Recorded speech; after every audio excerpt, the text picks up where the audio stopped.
मैं तुम्हारे साथ सिर्फ एक रात की शादी करूंगा और शादी के दूसरे ही दिन। जबान संभाल कर ध्रुव, जानते नहीं तुम किससे बात कर रहे हो? मैं मैसेडोरिया के उस लारा से बात कर रहा हूँ जो अपने एकलव्य बनने के अहंकार में पूरी तरह डूब चुकी है, जिसे अपनी शक्तियों पर घमंड है। हाँ है मुझे घमंड ध्रुव। आखिर मैंने कम उम्र में तुमसे ज्यादा जो पा लिया है, लेकिन तुम आज भी वही बुजदिल के बुजदिल। तुम्हारा ये घमंड मैं पूरे मैसेडोरिया के सामने तोड़ूंगा लारा।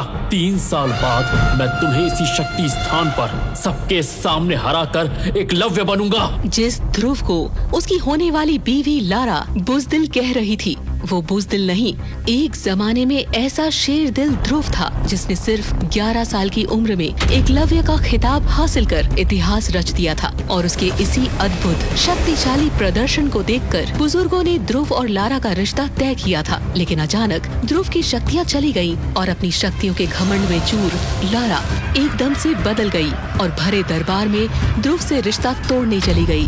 लारा, अगर तुम ऐसा करोगी तो सारे मैसेडोरिया में हमारी इज्जत उछाली जाएगी।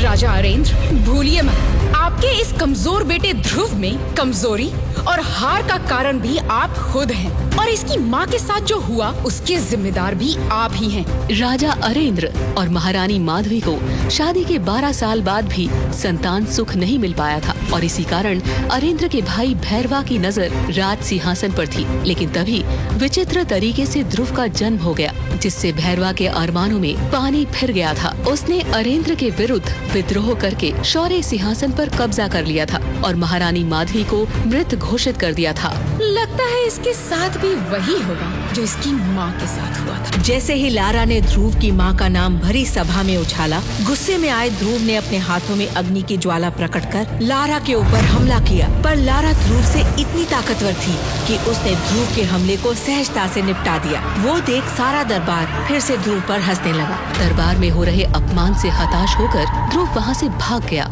और जाते जाते उसने लारा को 3 साल बाद मुकाबला करने की धमकी भी दे डाली। पर सबको पता था जो ध्रुव इतने साल में कुछ नहीं कर पाया, वो 3 साल में क्या करेगा। अंदर से टूट चुका ध्रुव सीधा मैसेडोरिया के उस खतरनाक शमशान पहुंच गया जहां उसकी मां को दफनाया गया था। उस शमशान में बिना इजाजत जाना खतरे से खाली नहीं था, क्योंकि मैसेडोरिया के लोगों का कहना था वो काले प्रेतों का निवास है। शमशान में हुए कई हादसे काफी डरावने थे, पर ध्रुव आज खुद को रोक नहीं पाया था और ध्रुव अपनी माँ की कब्र पर जाकर रोने लगा। मुझे जन्म देते ही मार क्यों नहीं दिया, माँ क्यों?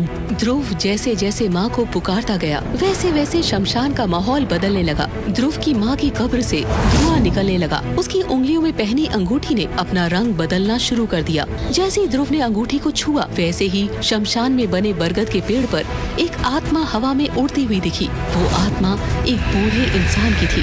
लाल नीली आंखें, लंबे बाल, सफेद कफन जैसे कपड़े।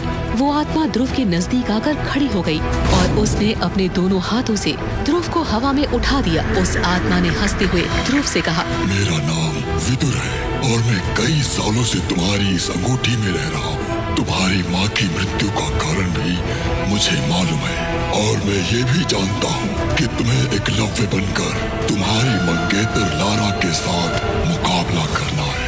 अगर तुम चाहो तो मैं तुम्हें दुनिया का सबसे शक्तिशाली योद्धा बना सकता हूँ। ये बात सुनते ही ध्रुव ने एक झटके में विदुर को हाँ कह दिया। और उसके लिए तुम्हें मेरी 3 शर्तों का पालन करना होगा। ध्रुव ने फिर से बिना देर किए विदुर को वादा कर दिया। विदुर ने मन ही मन हंसते हुए ध्रुव के पास जाते हुए कहा, मेरी पहली शर्त है कि तुम किसी भी लड़की के साथ कोई भी संबंध नहीं बनाओगे। मंजूर है। दूसरी शर्त, तुम मुझे करिश्माई शरबत और अमृत धारा की नीलामी में अपने साथ लेकर जाओगे। मंजूर है। ध्रुव ने विदुर की दोनों शर्तें मान ली और अब वो तीसरी शर्त सुनने के लिए बेताब था। बताओ मुझे तीसरी शर्त क्या है? तीसरी शर्त बताने से पहले विदुर ने ध्रुव को उसकी माँ का लिखा आखिरी खत उसके हाथों में देते हुए उसे पढ़ने कहा। जैसे ही ध्रुव ने अपनी माँ का लिखा खत पढ़ा, ध्रुव के पैरों तले जमीन खिसक गई। उसके पैर डगमगाने लगे और तभी विदुर ने ध्रुव से तीसरी शर्त कही। तीसरी शर्त ये है कि तुम्हारी माँ की मृत्यु। जैसे ही ध्रुव ने तीसरी शर्त सुनी, ध्रुव चिल्लाते हुए शमशान में बेहोश हो गया। और जब उसकी आंख खुली तब आखिर विदुर ने ध्रुव के सामने रखी तीसरी शर्त क्या थी? आखिर कैसे हुई थी ध्रुव की माँ की मौत? क्या है विदुर का सच? क्या सच में विदुर बना पाएगा ध्रुव को मैसेडोरिया का एकलव्य? क्या ध्रुव ले पाएगा अपने पिता और अपने अपमान का बदला? आखिर क्यों करना चाहता है ध्रुव लारा से एक दिन की शादी? इन सारे सवालों के जवाब और इनके पीछे का सच जानने के लिए अभी डाउनलोड कीजिए पॉकेट FM और सुनिए ध्रुव की जबरदस्त कहानी सुपर योद्धा।